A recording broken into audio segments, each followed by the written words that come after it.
नमस्कार भाइयों।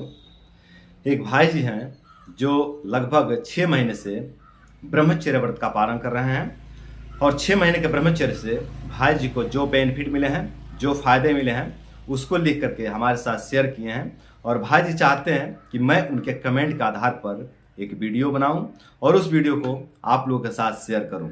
तो चलिए देखते हैं कि भाई जी को 6 महीने के ब्रह्मचर्य से क्या क्या बेनिफिट मिले हैं, क्या क्या फायदे मिले हैं।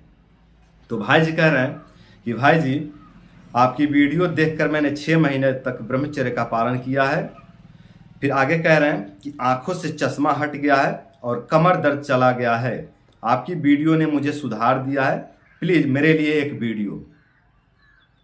मतलब भाई जी की आंखों की रोशनी कम हो गई थी, आंखों की रोशनी का क्षय हो गया था ब्रह्मचर्य नाश के कारण, जिसको ब्रह्मचर्य का पालन करके इन्होंने ठीक किया है। मतलब अब इनकी आंखों की रोशनी को वापस मिल गई है, इनकी रोशनी पुनः प्राप्त हो गई है।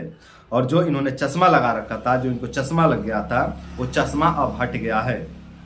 और आगे कह रहे हैं कि कमर दर्द चला गया है।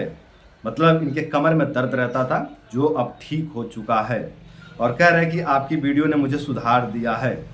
मतलब इनका जीवन बेहतर हो गया है ब्रह्मचर्य का पालन करने से। तो दोस्तों, यही भाई जी के बेनिफिट हैं। भाई जी ने 2 बेनिफिट बताए हैं, बेनिफिट और भी मिले होंगे, बहुत सारे बेनिफिट मिले होंगे, लेकिन भाई जी ने यहाँ 2 बेनिफिट का वर्णन किए हैं। तो बेनिफिट तो कम है, वीडियो बहुत छोटी है, लेकिन मोटिवेशनल है, जीवनी शक्ति को बढ़ाने वाली है।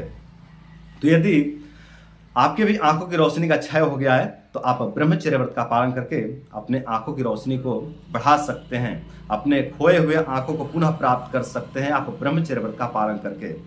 और यदि आपके कमर में दर्द रहता है, आपका कमर बहुत ज़्यादा दर्द करता है, आपके कमर में कमजोरी आ गई है, तो आप ब्रह्मचर्य व्रत का पालन करके अपने कमर को भी पुष्ट कर सकते हैं, अपने कमर को भी बलवान कर सकते हैं और अपने कमर दर्द को पूरी तरह से खत्म कर सकते हैं ब्रह्मचर्य का पालन करके।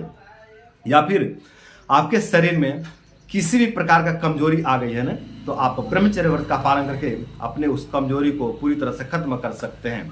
यदि आपके दिमाग में कमजोरी आ गई है, तब भी आप ब्रह्मचर्य व्रत का पालन करके अपने दिमागी कमजोरी को पूरी तरह से खत्म कर सकते हैं।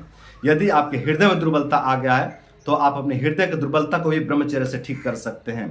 यदि आपके फेफड़े दुर्बल हो गए हैं और आपको श्वास लेने की क्षमता कम हो गई है, श्वास लेने की क्षमता आपकी घट गई है, तो आप ब्रह्मचर्य व्रत का पालन करके अपने श्वास लेने वाली क्षमता को विकसित कर सकते हैं। यदि आपकी जठराग्नि कमजोर हो गई है, जठराग्नि दुर्बल हो गई है, तो आप ब्रह्मचर्य व्रत का पालन करके अपने जठराग्नि को बलवान बना सकते हैं और पेट से संबंधित, पाचन तंत्र से संबंधित आपके पेट में जो भी समस्या उत्पन्न हो रहे थे, उन सभी समस्याओं को आप दूर कर सकते हैं ब्रह्मचर्य व्रत का पालन करके। यदि आपके प्राइवेट पार्ट में दुर्बलता आ गया है, तो आप ब्रह्मचर्य व्रत का पालन करके अपने प्राइवेट पार्ट की दुर्बलता को भी पूरी तरह से ठीक कर सकते हैं। तो यदि आप किसी भी तरह के समस्या से पीड़ित हैं, किसी भी तरह के कमजोरी से पीड़ित हैं, तो आप ऐसे में ब्रह्मचर्य व्रत का पालन करके अपने इन समस्याओं को धीरे धीरे पूरी तरह से खत्म कर सकते हैं। तो दोस्तों, आज के लिए बस इतना ही। उम्मीद करता हूं कि इस वीडियो से मोटिवेट होकर के, इस वीडियो से प्रभावित होकर के आप लोग ब्रह्मचर्य व्रत का पालन करेंगे और ब्रह्मचर्य व्रत का पालन करके आप लोग अपने जीवन को सुंदर, सरल एवं सफल बनाएंगे। तो आज के लिए इतना ही। नमस्कार।